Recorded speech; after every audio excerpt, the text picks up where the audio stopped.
donc, je vous propose d'aborder donc le prochain sujet de nos tables rondes, qui va être l'accompagnement des personnes malades jeunes. Donc, je vais demander à Sylvie Andrés donc de bien vouloir me rejoindre, à Xavier Prévost, qui est président de l'association Amadiem, qui porte les maisons de Crolles, dont le professeur Amieva a mentionné ce matin, et également à Raphaël Martin, qui est responsable donc du pôle aidant de l'association Delta 7, plateforme d'accompagnement et de répit. Et je vais vous demander de bien vouloir excuser Gwenaëlle Musas, donc psychologue qui ne pouvait pas être avec nous aujourd'hui, qui m'a envoyé un texte. Donc je vous lirai sans doute quelques extraits tout à l'heure sur un dispositif qui a été mis en place. Mais Sylvie Andrés, je me tourne vers vous. Vous êtes donc une personne malade jeune. Comment est-ce que vous définiriez la spécificité de vos besoins ? Oui, bonjour. Donc, tout à l'heure, je vous ai dit que j'étais atteinte de la maladie d'Alzheimer depuis l'âge de 49 ans, donc ça fait 2 ans. Donc, en tant que jeune, pour moi, je trouve qu'on a besoin de surtout garder un lien social, ce qui nous manque le plus parce qu'on perd notre travail très jeune. En plus, moi, j'étais aide-soignante, donc j'avais des liens vraiment sociaux avec des personnes. Donc, on se retrouve confronté à cette maladie. On a besoin de continuer à vivre, mais le problème, c'est que les gens travaillent. Notre conjoint, il travaille. Donc, il faut trouver des sorties, il faut trouver à faire des choses. On ne peut pas conduire des fois, donc comme moi, je ne conduis pas en dehors de ma ville. Donc, ça me limite. Voilà, je cherche surtout, donc j'ai cherché des solutions et j'ai trouvé par France Alzheimer la possibilité de faire les ETP, d'avoir un groupe d'entraide. Et voilà, ça me convient très bien. Bon, maintenant, ça va se finir au mois de février, donc j'espère qu'il y a quelque chose après, parce que ça me permet de rencontrer des gens qui sont comme moi, donc avec cette maladie. Bon, on le vit, au début c'est difficile, mais après on avance. Mais on a surtout besoin de continuer à avoir ce contact avec les autres. Vous avez besoin aussi d'être aidé moralement, qu'il y ait un accompagnement qui soit instauré à ce niveau-là par votre entourage ou peut-être même par des professionnels de santé ? Oui, en général, dès le départ de la maladie, j'ai pris contact avec un psychologue pour essayer d'accepter cette maladie parce qu'étant soignante, en plus, Vous étiez sensibilisée. Voilà, je savais ce que j'allais devenir. Donc, mon devenir, je le savais. Donc, ça me faisait vraiment peur. Donc, j'avais besoin de psychologue. Donc, j'ai eu une très bonne aide. J'avais un médecin qui était très présent et qui est toujours très présent. J'ai pas de souci de ce côté-là.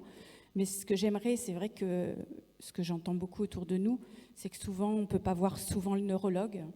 On n'a pas cette possibilité, donc avoir plus de contact avec les professionnels, ça serait bien aussi de santé. Avoir des personnes référentes aussi, parce qu'on est obligé de changer, d'expliquer notre situation à chaque fois à d'autres personnes. Et si on pouvait garder les mêmes médecins, les mêmes psychologues, ça serait super. Voilà. Et au quotidien, comment vous vous organisez pour les repas, par exemple ? Alors, au début de la maladie, ça allait, il y a 2 ans.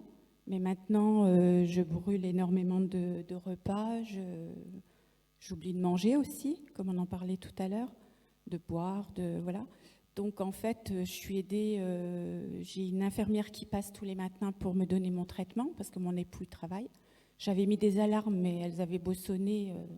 J'entendais l'alarme et 5 minutes après, j'allais faire autre chose et je ne prenais pas mon médicament. Donc, du coup, j'ai une infirmière qui passe. Là, on va mettre en place peut-être une aide pour les repas, parce que j'ai essayé les plats du CCAS, mais ça ne me convenait pas. En parlant de plats, justement, je pense qu'il faudrait que ça soit adapté peut-être à des personnes jeunes aussi, parce que c'est des repas, on a l'impression de manger beaucoup de choses mixées, beaucoup de purées, voilà. Donc, à un moment donné, je pense qu'on devrait s'adapter aussi pour nous, peut-être pour les plats du CCAS. Mais autrement, je vais avoir une aide donc pour ça aussi. Puis voilà, toutes ces choses vont se mettre en place. Le médecin m'a mis de l'orthophonie, ergothérapeute, 15 séances d'ESA que je vais avoir aussi. Voilà, tout se met en place au fur et à mesure. Et ce que vous disiez aussi, c'est que c'est compliqué d'un point de vue administratif parce que c'est très lourd. Vous pouvez nous en dire quelques mots ? Alors, avant la maladie, c'était moi qui m'occupais beaucoup de l'administratif à la maison. Donc là, j'ai laissé la place à mon mari. mais c'est compliqué parce qu'il y a énormément d'organismes à contacter. On est obligé de répéter constamment les mêmes choses, de redonner les mêmes documents. Donc ça serait super si on pouvait généraliser les choses dans un seul organisme. Et on est en invalidité, par exemple, comme moi, en invalidité 2 immédiatement. Et là, je suis obligée de faire un dossier maintenant pour essayer de passer au-dessus, pour avoir ces aides qui a besoin aussi, parce que financièrement, on en a besoin. Et parce qu'on a une perte de salaire, on a tout s'engendre en fait avec la maladie. Quand on travaille, on a un bon salaire et tout à coup, on a 50% de moins. On n'a pas droit à l'allocation adulte handicapé parce que notre mari gagne un petit peu trop, on n'est pas désolidarisé. On paye notre traitement Alzheimer, moi j'en ai un et je le paye. Donc tout ça n'est pas remboursé. Donc c'est pas normal, je veux dire, voilà, il n'y a pas d'aide financière et tout ce qui est administratif devrait se simplifier pour nous. Ça serait bien que ça se simplifie. C'est vraiment compliqué. Une proposition qui est soutenue. Et vous pouvez nous parler un peu des projets que vous faites. Comment vous envisagez l'avenir ? Alors, je vis au jour le jour. Je suis assez comme ça. Avant, non, je me projetais. Je me disais, à la retraite, on ira à tel endroit, on fera tel voyage, tel... Puis finalement, je me rends compte que maintenant, le temps presse. Donc, les voyages, on va les faire. On les fait. On est parti en Grèce tout de suite après l'annonce du diagnostic. On a été à Annecy. On a fait plein de choses que je n'avais pas fait. J'ai envie de me projeter. Et j'aimerais aussi, c'est un projet aussi que j'aimerais, c'est que nous, en tant que malades, jeunes, parce que je pense que certains ne peuvent plus s'exprimer comme moi, puissent venir peut-être à des formations aidants et peut-être donner notre témoignage, ça pourrait aider certains. Moi, j'ai une page Facebook où je parle un peu de ma maladie, où des aidants sont présents sur cette page. Et ça me permet de leur dire, peut-être que vous n'êtes pas diplomate de ce côté-là, ou peut-être... Donc, ça serait bien qu'on soit là aussi aux formations pour être acteur de notre maladie, en fait, et pouvoir transmettre, en fait, comment on le vit. Merci. Merci beaucoup, Sylvie.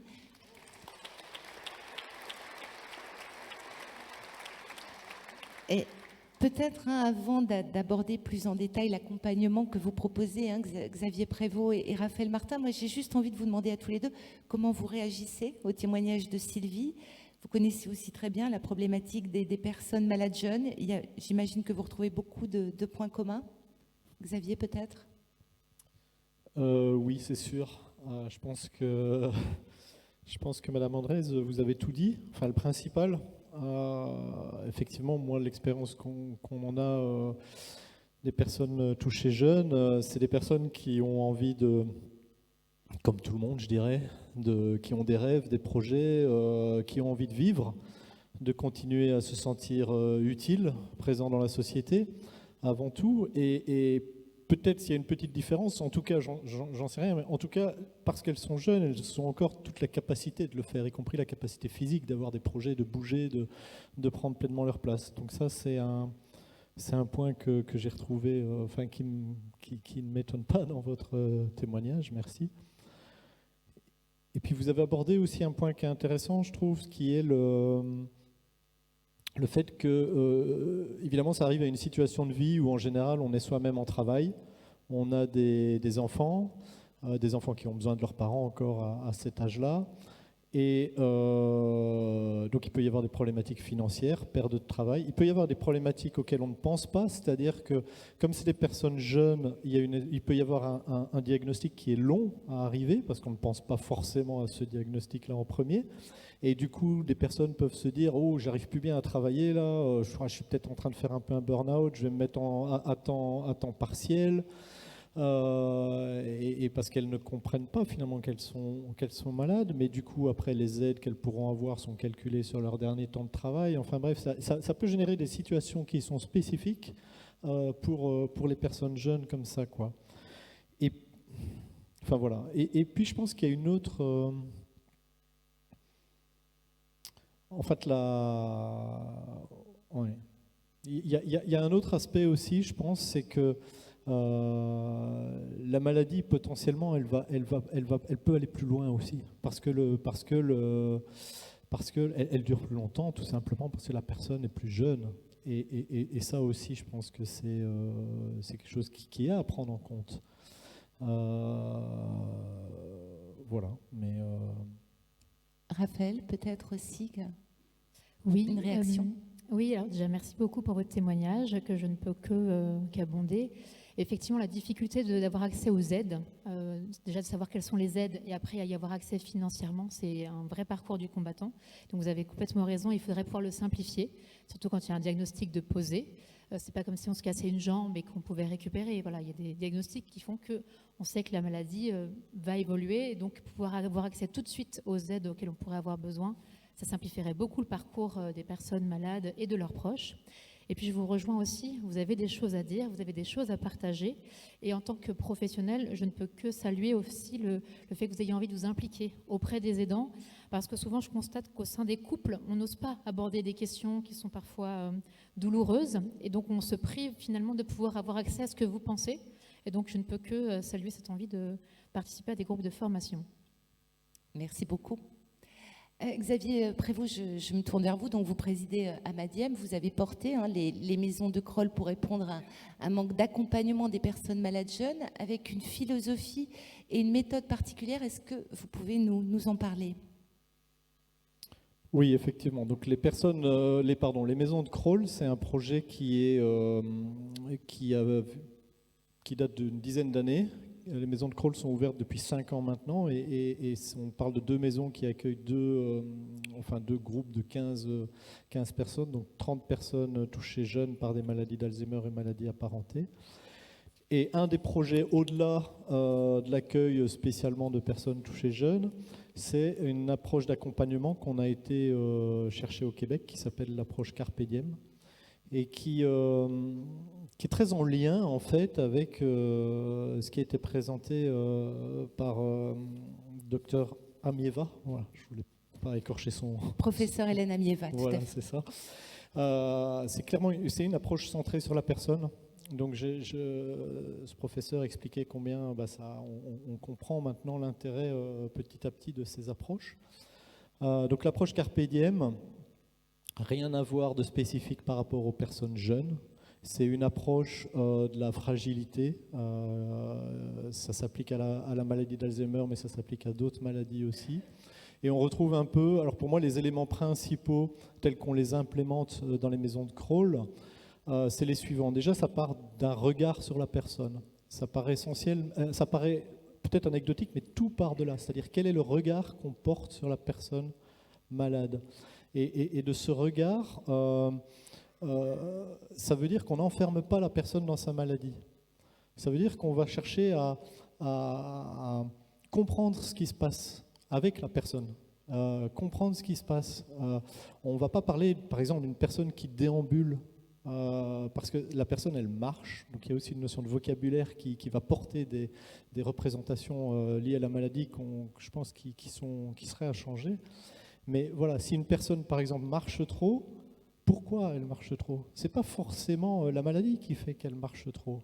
Ou si la personne a un comportement qui semble inapproprié, c'est comment on peut comprendre ce qui lui arrive quand elle a ce comportement, comment on se met soi-même en tant qu'intervenant, aidant, soignant, dans le contexte de la personne. Peut-être que moi, j'ai fait quelque chose qui fait qu'elle a ce comportement. Peut-être que... Enfin voilà, il y a une nécessité d'analyse et ce qui requiert une grande professionnalisation, là, évidemment. Mais voilà, le cœur, c'est quel regard on porte sur la personne et pas se dire que tout est expliqué par la maladie. Ça n'est pas vrai. Il y a plein de choses qui ne sont pas expliquées par la maladie, mais qui sont expliquées par l'environnement. Et vous comprenez que ça tire des conclusions sur la pratique professionnelle, comment on accompagne. On n'accompagne pas de la même façon. Et un autre point important de cet accompagnement innovant Carpe Diem, c'est le fait que la structure, on en a parlé aussi, il y a plein de choses qui ont été dites par ce professeur, c'était génial. C'est le fait que la structure s'adapte à la personne et pas l'inverse. Et posons-nous la question chaque fois en fait, est-ce que c'est souvent le cas, quoi? Et souvent, parfois, malheureusement, c'est un peu l'inverse, quoi. On demande à la personne de manger à telle heure parce que c'est l'heure de manger. Mais moi, si j'ai pas faim à la maison, je vais manger plus tard. Si j'ai toute ma vie eu envie de me lever à 10 heures du matin, c'est pas le cas, hein, mais si ça m'arrivait, le jour où j'irai vivre ailleurs dans une maison spécialisée, je dirais, je voudrais continuer à ça. Donc la connaissance des habitudes de vie de la personne et faire que l'organisation trouve les moyens de s'adapter à la personne et non l'inverse, ça fait partie de cette approche innovante. Et puis ensuite, il y a l'aspect relation de confiance. Comprenez aussi que ce qui découle, et c'est ça, à la base, c'est ça qui nous avait mis en route avec mon épouse qui est touchée par une maladie apparentée très jeune, pour créer ces maisons, c'était préserver la relation. Je pense que, j'ai cru comprendre qu'il y avait de ça aussi, madame, dans ce qui vous animait, qu'on a besoin de préserver la relation avec ses proches, etc., et que la maladie ne nous enlève pas ça, quoi. Et dans cette approche carpe diem qu'on met en œuvre aux maisons de Crolles, on essaye que le but ce soit de préserver la relation. C'est-à-dire si la personne à un moment donné, on voudrait qu'elle mange, par exemple, parce que mais si elle veut pas manger, là, qu'est-ce qui est le plus important à un moment donné? Est-ce que c'est la relation de confiance qu'on a avec la personne, ou est-ce que c'est le fait d'arriver à la mettre dans mon objectif à moi, qui est de la faire manger? Comprenez? C'est encore une fois quel regard on met, quoi. Puis ensuite, il y a plein de choses. Il y a qui avait été aussi expliqué par ce professeur, en fait. C'est tout l'usage du quotidien et l'usage des forces restantes de la personne. La personne est encore capable de faire plein de choses, là, on le voit.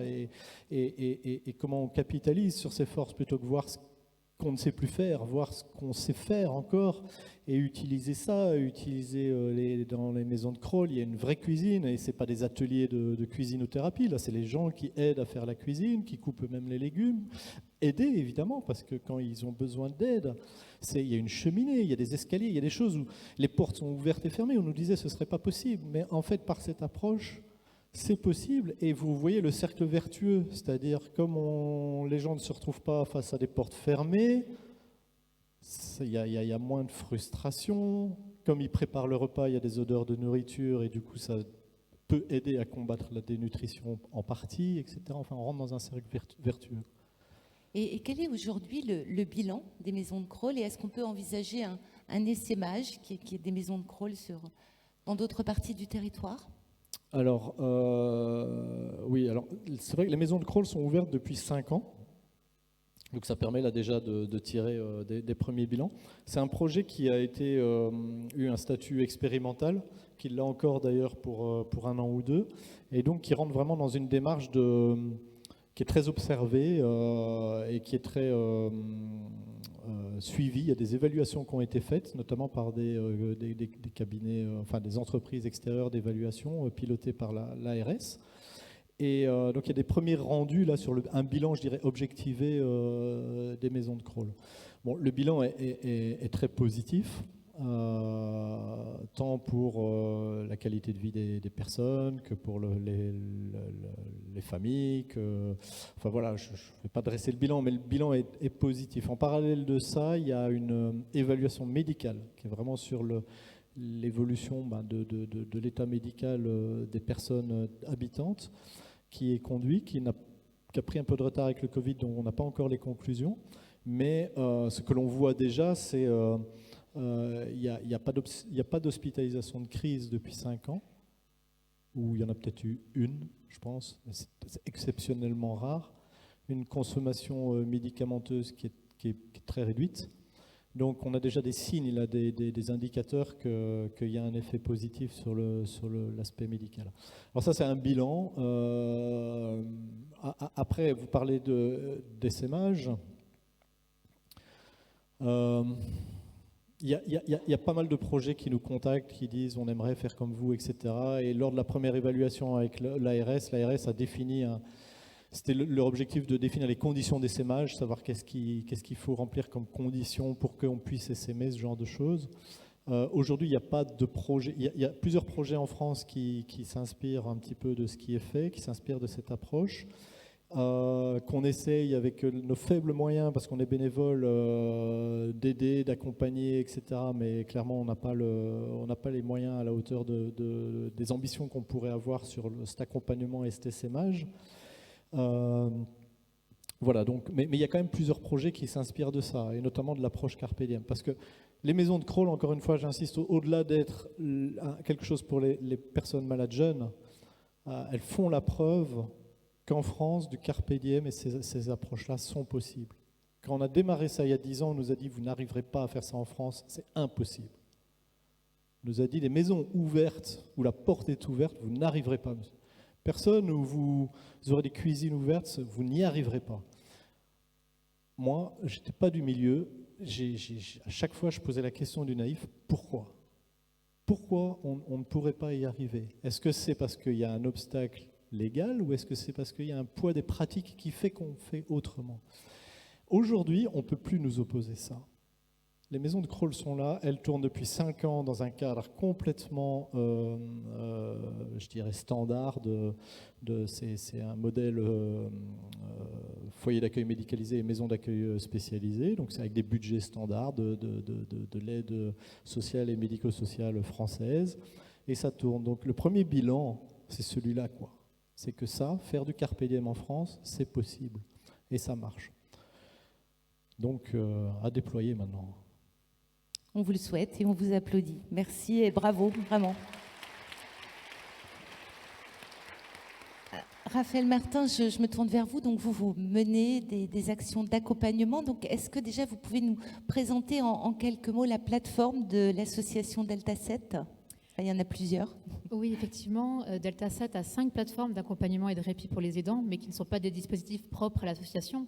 Ce sont des dispositifs qui ont été initiés dans le cadre du plan Alzheimer 2008-2012, avec l'idée d'offrir une réponse pour l'aidant, un lieu d'accompagnement spécialisé pour l'aidant, un lieu dédié au soutien de l'aidant, parce que voilà, la maladie fait qu'au quotidien, ça peut être difficile, un lieu où l'aidant pourra se sentir libre de pouvoir parler, de pouvoir poser des questions. Et donc, les plateformes d'accompagnement et de répit pour les aidants ont des axes d'accompagnement et des axes de répit. L'idée, c'est vraiment de pouvoir permettre à l'aidant de se retrouver, d'avoir des réponses là où il en est dans son cheminement d'aidant. Et donc, toute une palette de propositions qui vont rejoindre l'aidant. Ça peut être du soutien individuel, ça peut être du soutien groupal. Le soutien individuel, c'est par exemple pour pouvoir rencontrer un psychologue et pour comprendre la maladie de son proche. Le soutien groupal, c'est pour pouvoir échanger entre pairs, PIRS, pour comprendre la maladie, pour échanger sur des difficultés qu'on rencontre, sur des choses qu'on essaye et qui fonctionnent bien. Ça peut être pour apprendre et comprendre ensemble la maladie. Donc ça, c'est pour l'axe plateforme d'accompagnement. Et au niveau du répit, l'idée, c'est de pouvoir proposer du répit. D'abord par rapport à la maladie, parce que je vous rejoins dans l'idée que c'est pas parce qu'on est malade, c'est pas parce qu'un diagnostic est posé que la vie s'arrête là. Il est possible de partir en vacances avec son proche, il est possible de continuer de visiter des musées, il est possible de continuer de faire des activités à deux. Et le rôle des plateformes, c'est aussi de véhiculer ce message-là. Pourquoi pas organiser des vacances, des séjours vacances pour montrer qu'on peut repartir en vacances? Pourquoi pas proposer des sorties au musée et autres? Et enfin, on a aussi un axe répit pur avec l'idée de pouvoir financer des activités intéressantes et valorisantes pour la personne malade et permettre ainsi à l'aidant d'avoir du temps libéré pour des rendez-vous médicaux ou autres.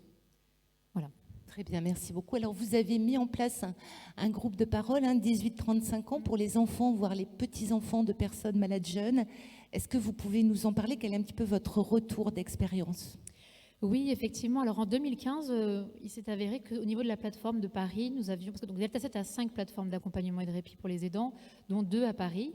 Et au niveau parisien, en 2015, nous avons eu beaucoup d'aidants jeunes, entre 18 et 35 ans, qui accompagnaient soit leurs parents jeunes, soit leurs grands-parents, parce que les parents n'étaient plus là. Et on se rendait compte que nos groupes de parole, nos groupes de soutien leur correspondaient, mais pas forcément à 100%. Donc on a eu l'idée d'expérimenter un groupe de parole pour cette tranche d'âge-là, 18-35 ans. Et ça a été très bien accueilli, ça s'est déployé très rapidement, parce que cette génération-là, de 18-35 ans, a des codes. Donc quand ils se rencontrent, ils se claquaient la bise. Bon, avec le Covid, c'est un peu différent, mais voilà. Donc il y avait une familiarité qui commençait tout de suite, ils étaient tout de suite à tu et à toi. il y avait une connivence particulière qu'on ne retrouvait pas dans nos groupes de parole classiques. Donc on continue de poursuivre ce groupe 18-35 ans avec quand même une difficulté, c'est que c'est une tranche d'âge qui est à peine lancée dans la vie active, qui est parfois encore en train de faire des études, qui est encore balbutiante au niveau de la vie familiale personnelle, et donc du coup plus difficile à capter. Mais c'est pas grave, ils se sont constitués en collectif, le collectif des jeunes adultes aidants, que vous pouvez retrouver d'ailleurs sur Facebook, je le dis parce qu'ils font un travail extraordinaire, et c'est un groupe qui a largement dépassé notre plateforme Delta 7, et tant mieux. Donc vous pouvez les retrouver sur Facebook, le collectif des jeunes adultes aidants, et ils ont aussi publié l'année dernière, à l'occasion de la Journée nationale des aidants, une tribune dans le Huntington Post, avec l'idée de pouvoir mettre en lumière les difficultés qu'ils ont, eux, en tant que jeunes adultes aidants, mais aussi les difficultés que rencontrent leurs proches, malades jeunes, dans un contexte où il manque du personnel formé, ou être diagnostiqué, vous le disiez très justement tout à l'heure, un malade jeune, en général, met 5 ans à être diagnostiqué après les premiers symptômes, contre 3 ans pour une personne plus âgée. Voilà, donc il y a une errance diagnostique qui est douloureuse pour les personnes malades, pour les familles. Donc voilà, donc le collectif souhaite porter ce message-là, qu'il y a des choses à faire et pour les malades jeunes et aussi pour leurs jeunes adultes aidants. Et précisément, on entend souvent qu'on manque de dispositifs, il manque de dispositifs spécifiques pour accueillir les personnes malades jeunes. J'imagine que là aussi, c'est un constat que vous partagez. Oui, alors c'est vrai qu'effectivement, du fait de... Il y a trop de malades jeunes, mais il n'y en a finalement pas suffisamment pour pouvoir, par exemple, construire un établissement qui leur soit spécialement dédié. Donc nous, au niveau sur le terrain, on constate qu'il n'y a pas de structure dédiée à l'accueil spécifique de malades jeunes. Mais il peut y avoir des initiatives locales. Je pense par exemple au niveau parisien, il y a des centres d'accueil de jour qui ont dédié 1 journée ou 2 journées par semaine pour accueillir ce public-là et leur proposer un accompagnement adapté. De même, il y a des structures qui se sont développées en Île-de-France et dans d'autres régions françaises. Je pense notamment au foyer d'accueil médicalisé à Cesson, qui s'est ouvert en 2015 et qui n'accueille que des personnes malades jeunes, avec cette spécificité d'avoir des professionnels formés et dans le champ du handicap et dans le champ de la gérontologie pour permettre un accompagnement le plus adapté possible. Et puis de toute façon, ce sujet-là fait partie des préoccupations, parce que la feuille de route 2021-2022 du plan maladie neurodégénérative a bien mis en lumière ça. Et il y a plusieurs préconisations, notamment pouvoir sensibiliser les professionnels à l'accompagnement spécifique des personnes malades jeunes et de leurs besoins. Donc vraiment un axe de formation dédié aux professionnels. Pareil, l'idée, ça serait de pouvoir dédier des unités de vie au sein d'EHPAD ou d'accueil de jour spécialisés pour accueillir ces patients, pour ces malades jeunes. On ne pourra pas avoir un établissement qui n'accueille que des jeunes, puisque, voilà, comme je vous le disais, la faible prévalence ne permet pas d'envisager ce type de structure, mais pouvoir dédier une unité avec un projet de vie bien adapté à l'accompagnement de ce public, ça fait partie des préconisations de la feuille de route. Et la dernière chose, ça serait, qui était envisagée, donc pourvu qu'elle se concrétise, c'est mettre en place des équipes mobiles pluridisciplinaires qui pourraient intervenir dans des structures qui accueillent des patients malades jeunes et qui du coup pourraient avoir un accompagnement et une prise en charge renforcée pour une meilleure vie, même en structure. Merci beaucoup Raphaël Martin, on vous applaudit également, bravo pour toutes ces initiatives. Je vous propose de prendre quelques questions, de vous donner la parole. Oui, nous avons une question là et ensuite je vous lirai ce que nous a adressé Madame Musas. Juste là. Oui, ma question sera pour le président de l'association Amadiem, Bernard Latuyère, bien investi dans l'association depuis de nombreuses années. Quel est le coût qui reste aux familles dans un établissement comme le vôtre, qui à mon avis est au top et qui correspond aux besoins des malades jeunes? Quel est le coût qui reste aux familles d'hébergement? Votre question porte sur le coût Financier pour les Le familles. coût financier. Est-ce que comme il n'est pas normal, plus, moins Alors c'est une question à laquelle je ne vais pas pouvoir vous donner une réponse précise parce qu'elle dépend de la famille, etc. En fait, le modèle... Des ressources de Les la ressources, famille. oui, évidemment, des ressources de la famille. Le modèle financier des maisons de Crolles, c'est on a une double enveloppe femmes et masse. Donc déjà, on est sur le champ c'est ça qu'il faut comprendre. On est sur le champ du handicap parce qu'on parle d'un établissement spécialisé pour les personnes jeunes et donc pas sur le champ de la vieillesse. Et donc, on a une enveloppe budgétaire femmes et masse. Donc, pour le masse, c'est c'est l'assurance maladie qui prend en charge les coûts. Pour le FAM, l'assurance maladie prend en charge l'aspect soins et c'est le département avec l'aide sociale qui prend en charge les frais d'hébergement. Et ça va dépendre du département, ça va dépendre aussi les règles d'aide sociale, des ressources de la famille, etc. Donc, c'est une question que j'ai souvent, mais à laquelle je ne réponds jamais de façon simple, parce que c'est... On rentre dans le monde du handicap, comme dans le monde du handicap et non dans le vieillissement EHPAD. Pour que je comprenne bien. On rentre dans le monde du handicap avec les prises en charge. Voilà. Ah, d'accord, merci. Voilà. Merci. Merci beaucoup. Oui, madame.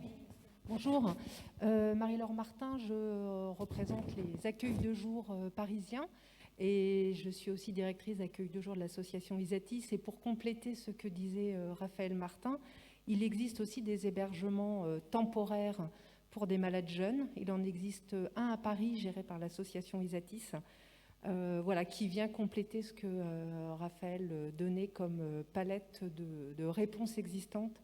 Et reprenant cette idée de parcours et d'accueil séquentiel qui me paraît être voilà, une réponse adaptée. Merci beaucoup. Est-ce qu'il y a une autre question ou un témoignage sur le sujet? Oui.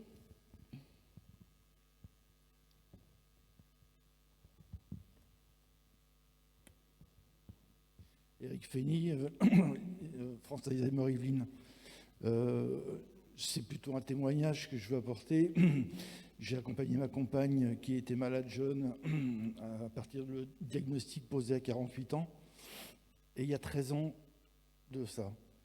Et je suis tout à fait satisfait de voir que dorénavant, la problématique des malades jeunes était prise en compte et qu'il y avait des structures qui se développaient, une façon d'accompagner les aidants qui sont, et les malades, bien évidemment, qui sont confrontés à la maladie dans ces conditions-là. Notre dernier fils, quand le diagnostic a été posé, avait 11 ans.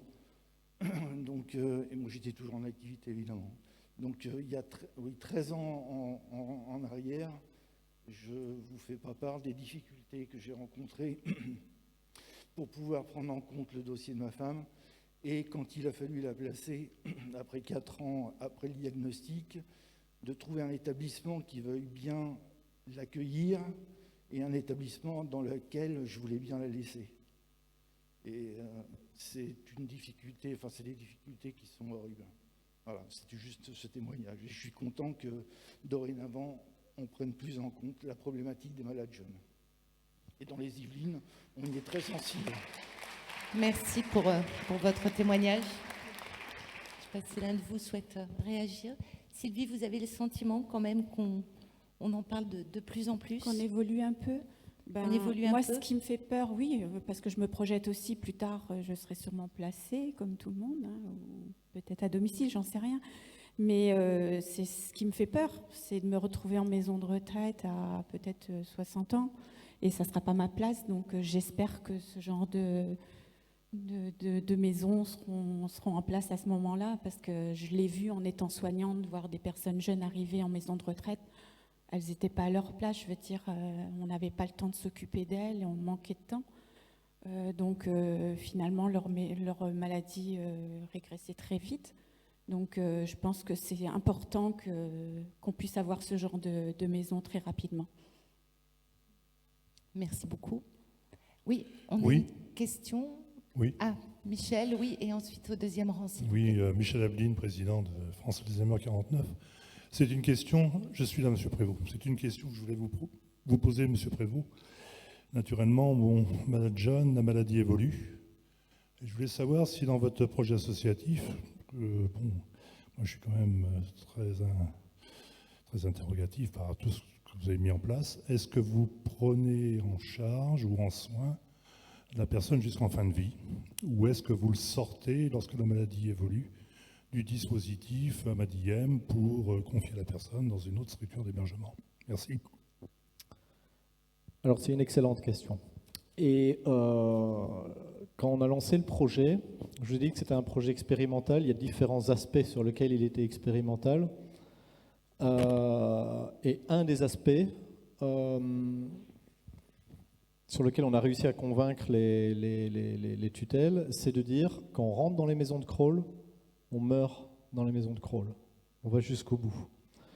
Alors qu'on nous disait, non mais, oui Xavier, il y a 2 champs en France, il y a le champ du handicap, il y a le champ de la vieillesse. Après 65 ans, il faudra que les gens ils changent d'établissement, ils changeront de financement, etc. Bon, comme je vous ai expliqué tout à l'heure, ça n'avait pas beaucoup de sens. Et heureusement, on a été suivi là-dessus. C'est-à-dire, aujourd'hui, concrètement, les personnes, elles rentrent dans les maisons de crawl à condition qu'elles soient atteintes d'une maladie d'Alzheimer et maladie apparentée diagnostiquée avant 60-65 ans. Et une fois qu'elles y sont, elles sont plus mises dehors. Elles vivent toute leur vie jusqu'à la fin. Et on a déjà eu à accompagner des personnes en fin de vie. Il y a je pense, 4 ou 5 personnes déjà depuis les 5 dernières années, je dirais 4, qui sont décédées. Mais alors là où votre question elle est très pertinente, c'est qu'aujourd'hui, c'est clairement une question qu'on se pose nous aussi. Parce qu'on voit que ça commence à... voilà, ça génère des questions. Parce que les personnes, comme elles sont sur les maisons de crawl, on est sur un démarrage, donc les personnes sont toutes rentrées à peu près dans la même moyenne d'âge, avec une avancée dans la maladie très, très, très variable. Il y a des personnes qui sont très, très avancées dans la maladie, mais globalement, la maladie, elle avance plus ou moins pour tout le monde. Et du coup, le style de vie des maisons peut changer. Comment on va adresser ça dans le futur, etc. C'est une question. On a des pistes, mais voilà, c'est une des réflexions actuelles. Mais aujourd'hui, ça nous paraît important que les personnes, c'est leur nouveau domicile. Hein. On dit qu'on a, enfin, ce qui nous faisait le fil rouge, c'était inventer un autre domicile, un nouveau domicile. Le domicile, quand vous y êtes bien, vous voulez y rester, quoi. Ça me paraît important. Absolument. Une question, oui, monsieur. Le micro est juste devant vous. Voilà. Pardon, merci beaucoup. C'est une question rapide. Vous êtes basé où ?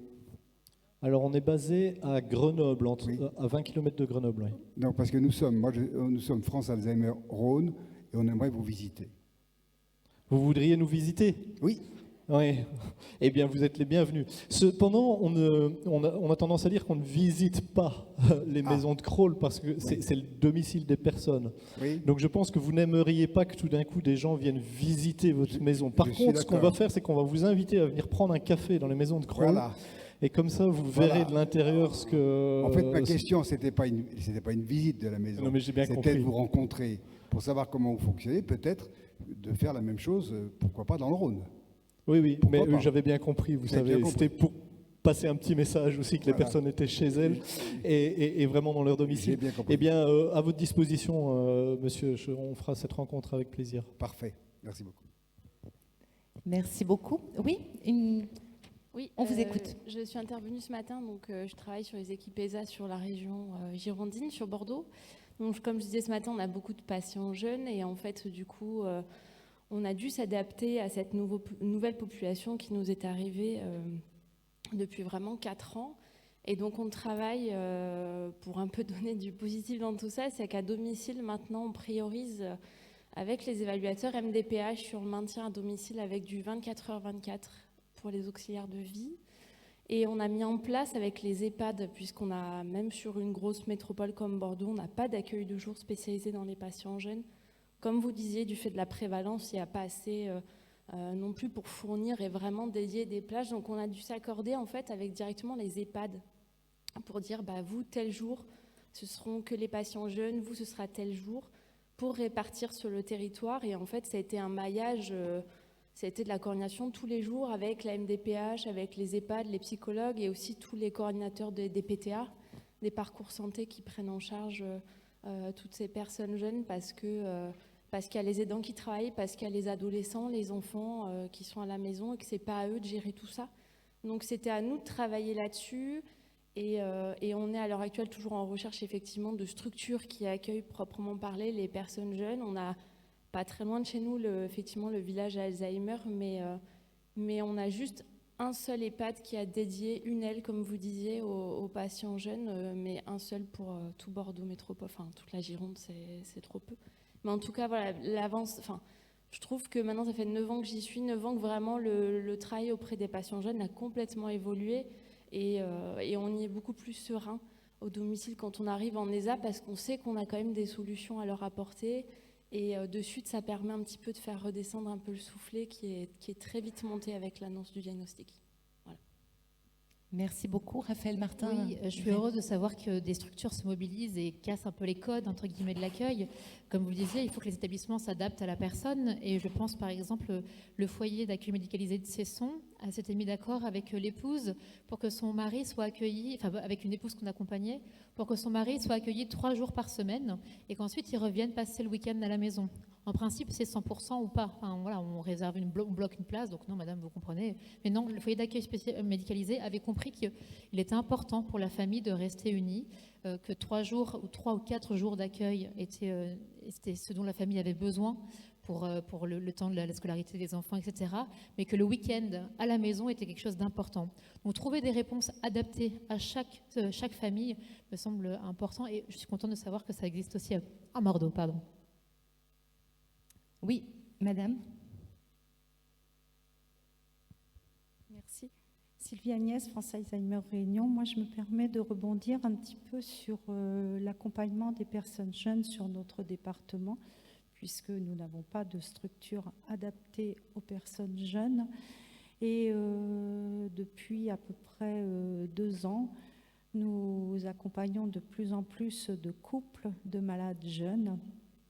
Et l'accompagnant, c'est un constat que j'ai, l'accompagnant n'accepte pas la casquette du rôle d'aidant. Et avant tout, elle est qualifiée en aidant, alors que j'entends tous les jours, avant tout, je suis l'épouse de mon mari ou je suis le mari de mon épouse. Mais en aucun cas, je veux avoir le rôle d'aidant. Partout où les personnes vont, vous êtes l'aidante ou vous êtes l'aidant de la personne malade. Dit qu'on arrête avec ça, en fin de compte, à un moment. Et je pense que c'est un constat, on n'a pas relevé ça là. Et moi, je l'entends très régulièrement. Donc voilà, comment on peut éventuellement... voilà. Oui. C'est pour ça que nous, au niveau de la plateforme et de toutes nos actions, ce n'est pas l'aidant et l'aidé qui viennent, par exemple, qui partent en vacances avec nous ou qui viennent au musée. C'est vraiment un couple qui ressort ensemble, qui repart en vacances. Voilà, enfin, effectivement, je peux être mal à l'aise quand un conjoint se présente devant moi en disant « Bonjour, je suis l'aidant de mon mari ». Voilà, c'est d'abord votre mari, vous êtes son épouse, donc je vous rejoins complètement. Nous, on milite pour que les familles aient le choix ou pas d'être aidants finalement. Après, la réalité des choses fait que même si on met en place des aides, le conjoint ou la famille aura toujours à s'impliquer. On n'arrive pas à trouver des structures qui répondent à 100%, qui déchargent à 100% le conjoint de son investissement. Et c'est dommage parce qu'effectivement, après, on en arrive à ce que des familles se présentent comme un aidant et un aidé. Xavier, vous avez une réaction ? Oui, c'est ce terme aidant. Alors moi, je comprends d'où il vient. Je crois qu'il n'y a pas de malveillance derrière ce terme, etc. Il est là, sans doute historiquement, pour qualifier une situation. Mais c'est clairement quelque chose où nous aussi, à Amadiem, dès le début, c'est pas quelque chose que l'on utilise. Moi, quand mon épouse, elle a été diagnostiquée à 36 ans, c'était la première à dire tu n'es pas mon aidant, tu es mon mari, tu es le père de mes enfants, tu es mon meilleur ami, je reprends ces termes, mais tu n'es pas mon aidant. Et pour moi, l'effet délétère de tout ce vocabulaire, c'est, comme je vous disais au début, c'est le regard qu'on porte sur la personne, et ça, finalement, ça enferme la personne et le couple là, et la personne proche dans la maladie, parce que le proche n'est plus ramené que à l'aidant. Alors je sais bien que c'est un discours qui, je ne veux pas, c'est pas du tout un discours moralisateur, parce que c'est pour ça que je commençais en discutant, en disant Je comprends pourquoi on utilise ce terme. Mais effectivement, je pense que la révolution sur le langage, elle n'est pas encore complète. Et personnellement, je préfère qu'on parle de moi comme un proche plutôt que comme un aidant. Et puis, ouais, ça me paraît important. Et puis l'autre point aussi, c'est, j'en profite, c'est un petit peu différent, mais c'est un point que je pense qui est important, que je voudrais témoigner, c'est, encore une fois, cette histoire de regard, c'est où on met le centre de gravité de notre action, quoi. Est-ce que le regard en tant que, quoi qu'on fasse, qu'on soit un EHPAD, une plateforme de répit, quelqu'un qui fait des schémas d'aide ou quoi, est-ce qu'on va le mettre sur la personne malade ou est-ce qu'on le met sur sa famille? Bien sûr, sa famille a besoin d'aide, mais la première personne qu'il faut aider pour moi, c'est la personne malade. Si mon proche malade va bien, moi je vais bien. Si mon proche malade ne va pas bien, moi je ne vais pas bien. Et alors il va falloir m'aider, etc. Mais non un chien, aider d'abord la personne malade, c'est elle qui est touchée, et l'entourage ira mieux. C'est cette histoire de regard en fait. Où est-ce qu'on met le regard? Vous comprenez? Tout à fait. Sylvie, peut-être votre réaction sur ce terme aidant. Vous avez des aidants ou vous avez Alors avec mon mari, moi c'est mon mari, et c'est pas votre mon mari. aidant, voilà. Quand je me suis présentée à France Alzheimer la première fois à Belfort, j'étais accompagnée de ma maman. Et la plupart des gens regardaient ma maman en pensant que c'était elle qui était atteinte de la maladie. Donc, il lui parlait tout bizarrement, en fait. Ça m'a un petit peu interloquée. Ça m'a même fait sourire. Je lui ai dit, bon, je crois qu'on a inversé les rôles aujourd'hui. Et après, on a dû se présenter dans le groupe de parole, justement. On était tous en rond et on devait se présenter. Et ma maman, elle m'a dit, je suis la maman de Sylvie, tout simplement. Elle n'a pas dit, je suis l'aidante, parce qu'elle ne se voit pas comme ça non plus, je pense. Donc, voilà. Très bien. Merci. Est-ce qu'il y a d'autres questions ou demandes d'intervention? Je vois une question au fond de la salle à ma droite. Et madame, on vous écoute. Moi, je voudrais vous parler justement de ce que disait madame. Moi, je suis France Alzheimer Aveyron. Je suis malade moi-même depuis un certain temps. Et on est parti justement avec France Alzheimer Aveyron 4 jours à Nantes. Et ça s'est passé formidablement bien. On a vraiment apprécié. Et on était d'autres personnes qu'on connaissait déjà, puisque c'était dans France Alzheimer Aveyron. Mais on s'est vraiment amusé, on a rigolé, on a fait des balades. Voilà, c'est ça qu'on veut, nous. C'est ça qu'on veut, qu'on soit jeune ou moins jeune, on veut s'amuser. Se balader, voilà. Aller au restaurant, aller au cinéma, voilà. Continuer de vivre. Ah oui, moi je vis à plein temps. Le moindre petit truc, je le prends à pleines dents. Ça, je ne sais pas si ça se dit comme ça, mais enfin bon. C'est très bien. Bravo à vous. Alors, oui, et ensuite il y a une question au fond de la salle, s'il vous plaît. Oui, bonjour, je suis atteinte de cette maladie. Je suis pas une vieille personne, enfin je ne suis pas très jeune non plus. Je n'ai pas des dents. Je suis dans une profonde solitude et j'aimerais bien parler avec un groupe de parole. Je n'ai que mon fils et il a guère de temps pour s'occuper de moi et je n'ai pas d'autre famille. Merci. Et vous êtes dans quel département, madame? 78 des Yvelines. Ah oui, pardon. Alors, écoutez, j'ai la réponse. C'est peut-être le bon moment pour vous lire. Alors, Gwenaëlle Musas m'a envoyé 6 pages. Alors, je pense que je vais les mettre à disposition sur le site Extranet avec son autorisation. J'ai essayé d'en retenir l'essentiel. Donc, ce sont bien évidemment ces mots. Elle devait être avec nous. Donc, Gwenaëlle Musas, qui est psychologue, et donc qui nous parle d'un dispositif. L'association France Alzheimer a développé depuis plusieurs années le suivi personnalisé pour patients jeunes. Nous avons pu, avec l'association France Alzheimer Yvelines, proposer cet accompagnement depuis presque 3 ans auprès de 19 familles. La demande auprès de l'association émane principalement d'une personne proche du malade, et ce, rapidement après l'annonce diagnostique. Nous proposons d'intervenir au domicile le plus souvent. Les entretiens sont réalisés par moi-même, psychologue, accompagnée d'une bénévole formée par France Alzheimer. Nous disposons de 7 heures, renouvelables une fois, soit un total maximum de 14 heures d'accompagnement. Nous pouvons rencontrer plusieurs personnes de la famille, et ce toujours en accord avec la personne concernée au centre de ce suivi. Ce dispositif a pour objectif, dans un premier temps, d'offrir une écoute aux différentes personnes de la famille, afin qu'émergent les besoins, les désirs, les souffrances de chacun dans leur vécu singulier de la maladie. Il est primordial que la personne malade soit perçue au-delà de sa maladie, de continuer à être un adulte qui demeure acteur de son devenir, une personne que l'on consulte et qui est reconnue comme interlocuteur à part entière, capable d'initier des choix pour elle-même. Nous faisons intervenir parfois dans nos suivis différents professionnels pour créer un réseau sur lequel la famille pourra s'appuyer pour poursuivre son projet de vie, équipe spécialisée Alzheimer, auxiliaire de vie, orthophoniste, mandataire judiciaire, aide administrative, etc. L'intervention ou le relais vers ces différents professionnels permettent la mise en place d'aides demandées par la famille, aide financière, sociale, accompagnement adapté. Nous proposons à la fin de notre accompagnement des relais possibles proposés par l'Union France Alzheimer, comme l'intégration pour l'aidant d'un groupe de parole ou d'une formation des aidants. En revanche, l'accès vers des dispositifs d'accompagnement spécifiques aux personnes jeunes, comme des accueils de jour ou des séjours temporaires, reste difficile à trouver, trop peu en nombre et souvent limité par un critère d'âge. Il nous semble important de faire connaître nos missions aux médecins traitants, aux professionnels de la médecine du travail, afin de sensibiliser davantage sur la pathologie chez le sujet jeune et de pouvoir proposer nos interventions au plus tôt.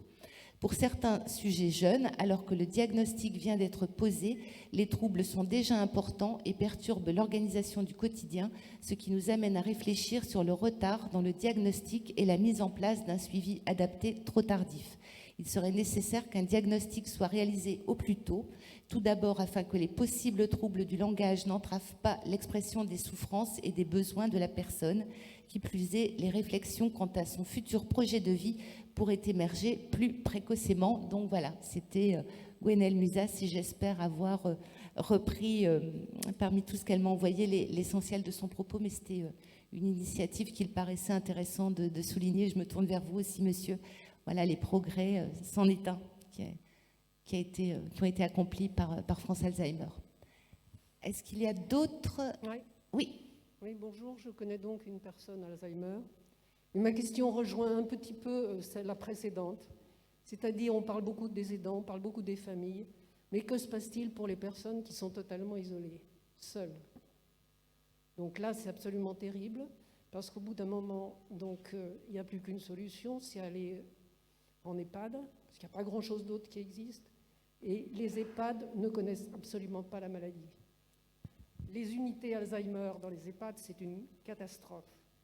Je peux même dire que j'ai vécu auprès de cette personne de la maltraitance, et donc c'est absolument tragique pour les gens seuls, parce qu'ils n'ont pas la capacité de faire de demandes. Donc, il y a un vide, on ne va pas les chercher. Donc voilà, au bout d'un moment, quand ils n'en peuvent plus, c'est ça, c'est l'EHPAD. Pour les jeunes, à 60 ans, c'est terrible, tu te retrouves avec des vieux. Et puis les activités, qu'est-ce qui se passe? Toute la journée, tu tournes en rond, parce que tu peux marcher, c'est la seule chose que tu peux faire.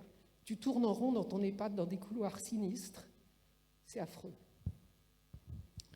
Merci pour ce témoignage. Et on pourra aussi poser la question au cours de la table ronde politique, mais effectivement, l'inadaptation des EHPAD, est-ce que c'est la place d'une personne malade jeune à l'âge de 60 ans? Sylvie, ça vous fait peur, ça, comme perspective? Après, moi, j'aurais pas peur si je suis vraiment très atteinte. En fait, je vais peut-être pas me rendre compte des choses. Après, je pense que mon mari culpabilisera de me laisser en EHPAD aussi. Après, c'est mon choix d'être placée plus tard. Mais j'aimerais être placée dans une structure adaptée. Après, c'est sûr que je préférerais que mon mari me voie bien et qu'il ne rentre pas en culpabilisant ou en pleurant, en se disant je l'ai laissé, voilà. Ou mon fils aussi, je veux dire. Non, je pense que ce n'est pas leur place. J'ai été aide-soignante dans une structure, dans un EHPAD. Non, les personnes jeunes n'avaient pas leur place. Oui, j'ai Si une je peux- famille, oui. Les personnes seules, c'est encore pire, oui. Tout à fait. Oui, c'est ça. Effectivement. Et Raphaël Martin, je me tourne vers vous. Est-ce que c'est une préoccupation qui revient chez les jeunes aidants de se dire qu'est-ce qui va se passer pour mon parent quand il aura 60 ans ou voilà. Eh ben, effectivement, elle est encore plus forte chez les jeunes aidants parce que, comme vous le disiez, c'est difficile pour des personnes malades jeunes de se sentir accueillies dans des structures adaptées.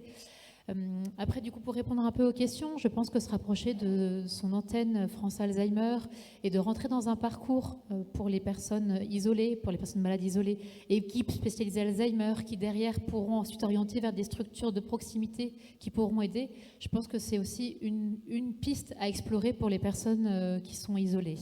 Mais il faudrait peut-être que les médecins, en parallèle, donnent les infos au départ. Je veux Alors dire, ça, on est complètement d'accord. on C'est donne pour un ça que je parlais diagnostic, de- mais oui. après, il faut accompagner les gens. Mais en général, tout ce qui est, les antennes France Alzheimer connaissent ce type de dispositif et derrière peuvent réorienter. Pareil pour les plateformes d'accompagnement pour les aidants.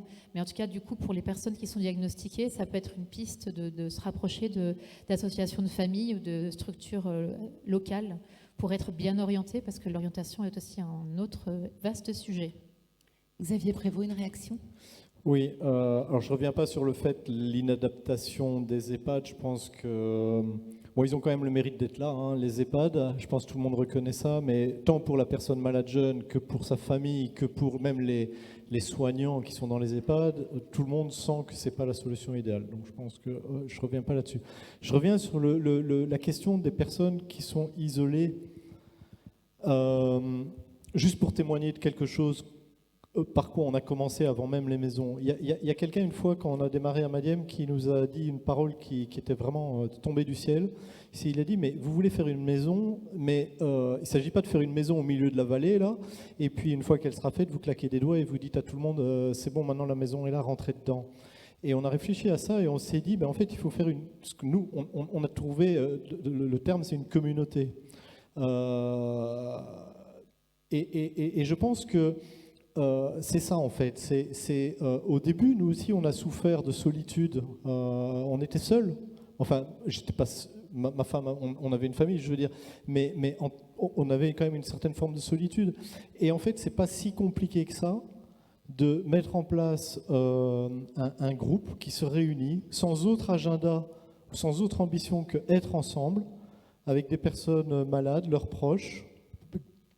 Cloisonnez pas là, mettez tout le monde ensemble, parce que ça doit être au service de la personne malade.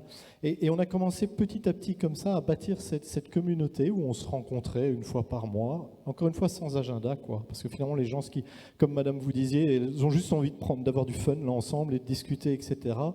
Et on s'est aperçu que parfois on cherchait à faire un agenda à la réunion et ça marchait le mieux, c'est quand on n'avait rien prévu et qu'on amenait 2-3 trucs à grignoter et que les gens discutaient et qu'il y a des relations amicales qui se créent et les gens commencent à s'aider, à se connaître entre eux. Et ça, c'est pas compliqué à mettre en œuvre, je veux dire. Ça, il suffit juste d'une personne ou deux qui se disent « Allez, moi, je récupère, je me mets en lien avec le CHU du coin, parce que tous les malades jeunes ou moins jeunes, ils passent par un moment donné par un centre mémoire, etc. Il y a soit une psychologue, soit un neurologue qui les connaît. Et ben, il suffit de s'associer avec cette personne et dire quand on a là des personnes qui sont jeunes, envoie-les-moi. Et moi, je vais faire ça. Je vais les regrouper une fois par mois. Et ça a permis de commencer à créer une petite communauté qui a été utile ultérieurement quand on a créé les maisons, parce que les gens se connaissaient, avaient vécu des choses ensemble. Et du coup, ils se projetaient bien ensemble dans cette maison. Merci beaucoup. Oui. Si je peux me permettre de rebondir, donc Corinne Kremer, France Alzheimer Moselle, je reviens sur le témoignage de la dernière personne. On parle d'isolement sans famille. Il y a des territoires où avant, on avait encore des prises en charge par des auxiliaires de vie. Je n'ai pas entendu parler de structures d'aide à domicile qui sont vraiment en difficulté plus maintenant.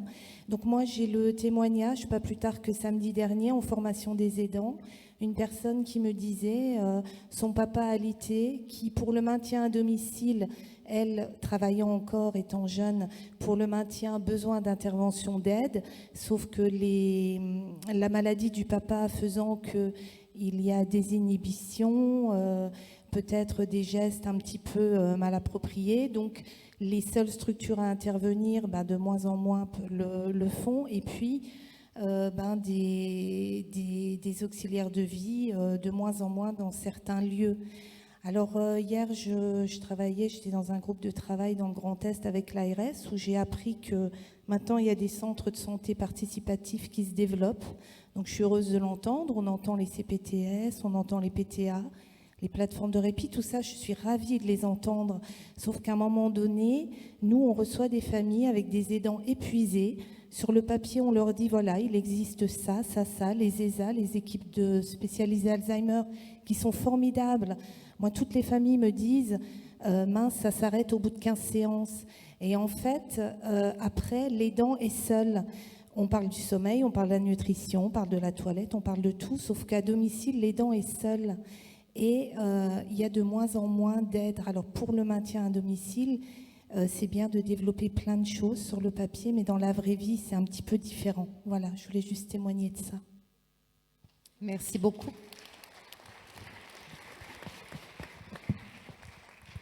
Comment vous réagissez, Sylvie? Effectivement, tous ces organismes, tous ces dispositifs. Je sais qu'il y a l'aide à domicile, ça, il n'y a pas de souci, mais après, c'est compliqué à avoir des heures. La personne est... J'ai été aussi auxiliaire de vie avant d'être aide-soignante, hein.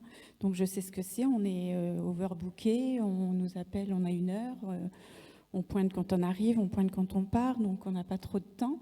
Donc je peux comprendre que ça pose problème aussi de prendre une aide à domicile pour certaines personnes et de devoir placer la personne. Là, pour moi, c'est compliqué, l'aide à domicile. Merci. Oui, on vous écoute. Ah, on ne vous entend pas, madame. Je crois qu'il y a un petit souci de micro.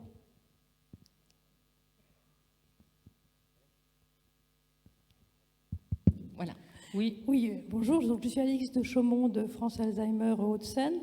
Donc moi, je suis rentrée à l'association il y a 10 ans à peu près pour aider ma belle-sœur qui était une malade jeune. Donc j'ai l'âge de tous ces malades jeunes. Et on a commencé il y a 6 ou 7 ans avec Hélène à organiser des groupes de réflexion, de médiation cognitive avec des malades jeunes. Donc ça a commencé comme ça. On a créé des groupes de parole avec des aidants de malades jeunes, dans lesquels il y avait des enfants de malades jeunes qui ont dit « mais nous, les problématiques des aidants, des conjoints, ça ne nous intéresse pas. Nous, on a nos problématiques d'enfants. » Donc on a créé un groupe pour les enfants. On fait là une formation spécifique pour des enfants de malades jeunes. Et puis, grâce à Renato Volkiovac qui a créé cette activité de ping-pong, on a un groupe, je comptais hier, qu'on avait une 20aine de malades jeunes qui venaient jouer au ping-pong 2 fois par semaine. On sort au musée.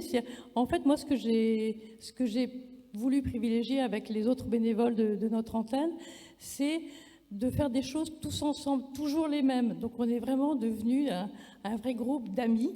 Et il n'y a plus du tout de notion d'aidant et aidé.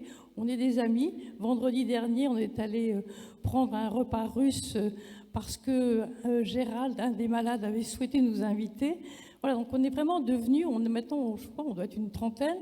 Et le 17 décembre, on fait un repas après le ping-pong et on est 40. Voilà, donc je voulais juste témoigner effectivement, dans certaines associations, on arrive à faire des choses aussi, mais effectivement, le problème, c'est d'avoir des bénévoles et puis que les structures médicales nous donnent nos coordonnées aux familles des personnes malades. Ça, il y a vraiment un monde entre le monde des professionnels, qu'ils soient sociaux, médico-sociaux, et le monde des bénévoles. Voilà, c'est quelque chose qui est important à noter. Merci beaucoup Alix et bravo. Oui, une question ou un témoignage, on vous écoute. Oui, non, je voulais revenir sur le terme d'aidant. C'est vrai, tout à l'heure, M. Prévost disait aidant, c'est pas le terme approprié. Oui. Il va falloir en trouver un autre parce que ça fait longtemps qu'on utilise ce terme. Et quand on parle des proches aidants, ils ont toute leur place. Par contre, je voudrais dire que les aidants ne sont pas des victimes. Et dans les associations France Alzheimer, on accompagne bien les aidants pour que le malade aille mieux. Hein. Et c'est vrai qu'on prend soin à la fois des aidés, des malades, mais il est important de prendre bien soin des aidants pour que les aidés aillent bien. Bien sûr. Merci, merci pour ce rappel. Oui.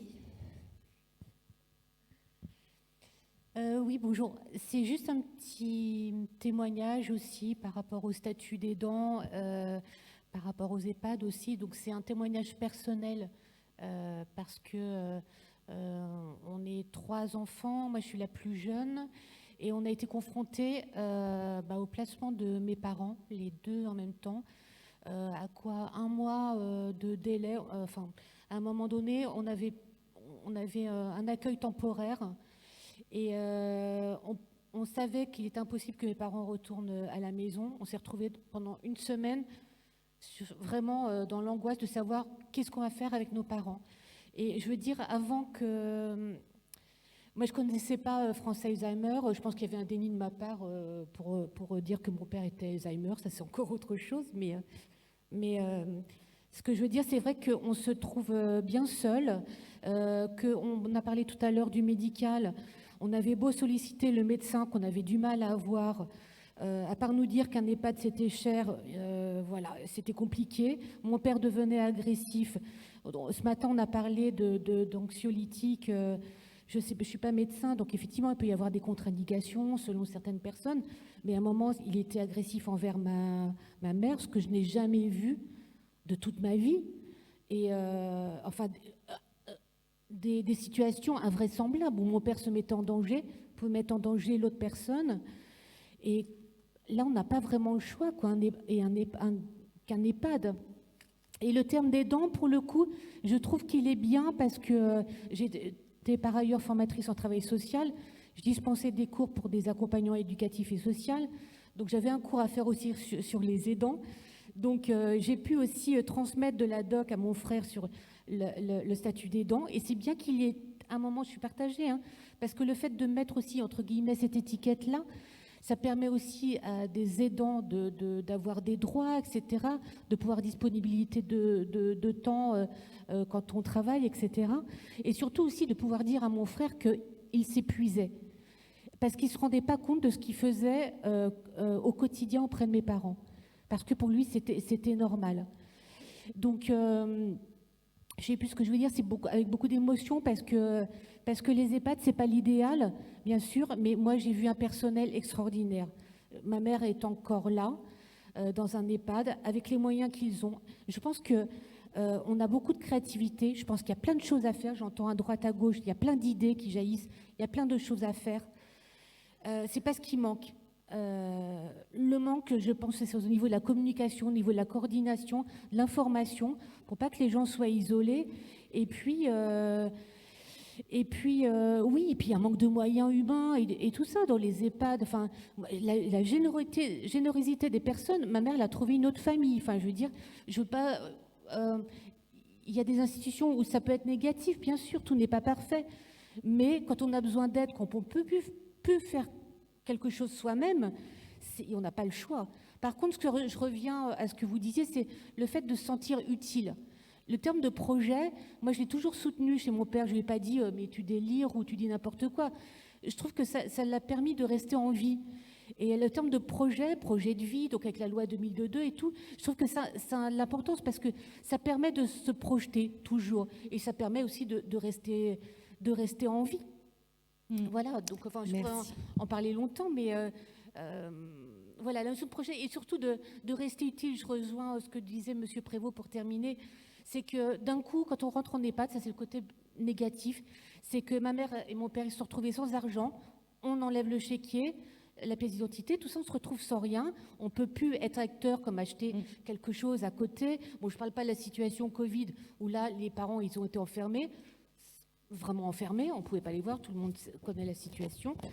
Mais je veux dire, le fait de pouvoir, comme vous disiez, Monsieur Prévost, de pouvoir cuisiner ensemble, parce que j'entends les parents, les personnes qui disent « je suis plus bon à rien, je suis inutile ». Et ça, il y a plein de choses à faire, comme vous le dites. Enfin, voilà, j'arrête.